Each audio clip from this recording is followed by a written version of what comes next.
kembali lagi bersama kami di dalam ibadah sekolah minggu. Kakak mau tanya ini, apa kabar semuanya? Kakak yakin kita semua tambah imut, tambah pintar, tambah sehat, dan disayang Tuhan.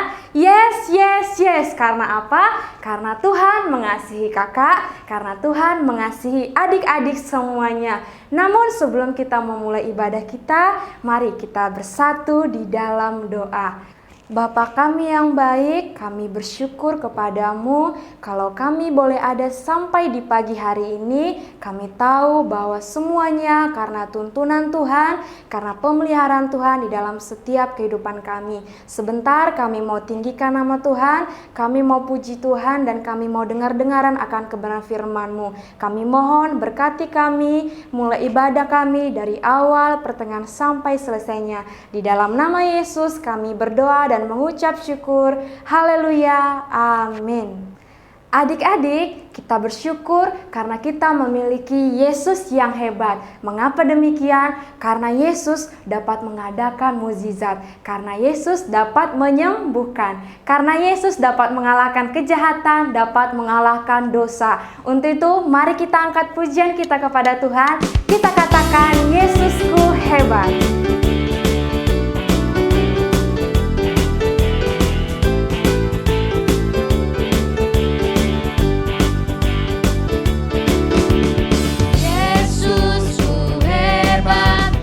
Mengatasi pikiranku, Yesusku hebat, menyembuhkanku. Yesusku hebat, kalahkan si jahat dan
Pujian kita mengatakan bahwa Yesus kita adalah Yesus yang hebat. Namanya di atas segala nama. Yesus adalah Tuhan di atas segala Tuhan. Untuk itu tidak perlu lagi kita takut sebab Tuhan beserta dengan kakak, beserta dengan adik-adik semuanya. Tidak perlu lagi kita takut sebab Tuhan adalah Allah yang menjadi pahlawan kita, Allah yang melindungi kita semua.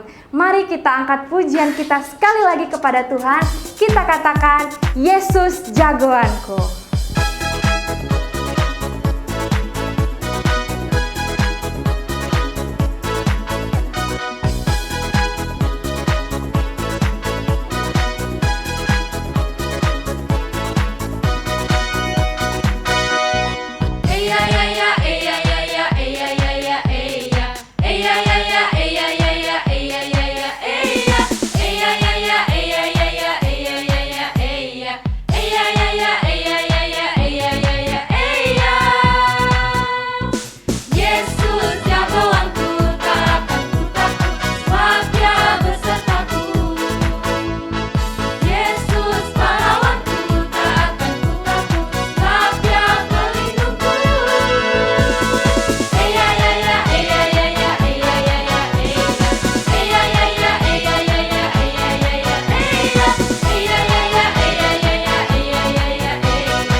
Shalom adik-adik. Saat ini kita akan bersama-sama belajar tentang kebenaran firman Tuhan. Namun sebelum itu, kakak mengajak untuk kita semua, untuk adik-adik, untuk mengambil sikap hati yang tenang.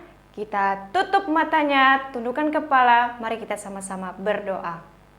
Tuhan Yesus, kami bersyukur atas kemurahan, cinta kasih Tuhan dalam kehidupan kami, sehingga kami boleh beribadah dan bersekutu pada saat ini. Terima kasih Tuhan Yesus, dan pada saat ini kami akan belajar bersama-sama tentang kebenaran firman-Mu.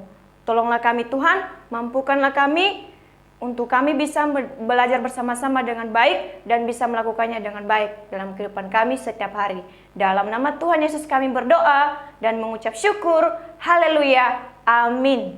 Nah, adik-adik, selama ini kita telah belajar bersama-sama tentang hakim-hakim yang dipilih oleh Allah dan diutus oleh Allah untuk menyelamatkan bangsa Israel. Nah, saat ini kita akan belajar bersama-sama tentang seorang hakim yang akan menjadi utusan Allah, wali Allah untuk menyelamatkan bangsa Israel. Nah, siapakah dia? Mari kita belajar bersama-sama. Nah, saat ini kita akan belajar tentang seorang hakim, yaitu Hakim Tola. T-O-L-A. Nah, adik-adik, kita akan belajar bersama-sama tentang kebenaran firman Tuhan dari Hakim-Hakim pasal 10 ayat 1 sampai ayatnya yang kedua. Mari kita baca secara bersama-sama ya. Sesudah Abimelekh, bangkitlah Tola bin Pua bin Dodo, seorang Isakar, untuk menyelamatkan orang Israel. Ia diam di Samir di pegunungan Efraim. Dan ia memerintah sebagai hakim atas orang Israel 23 tahun lamanya. Kemudian matilah ia, lalu dikuburkan di Samir.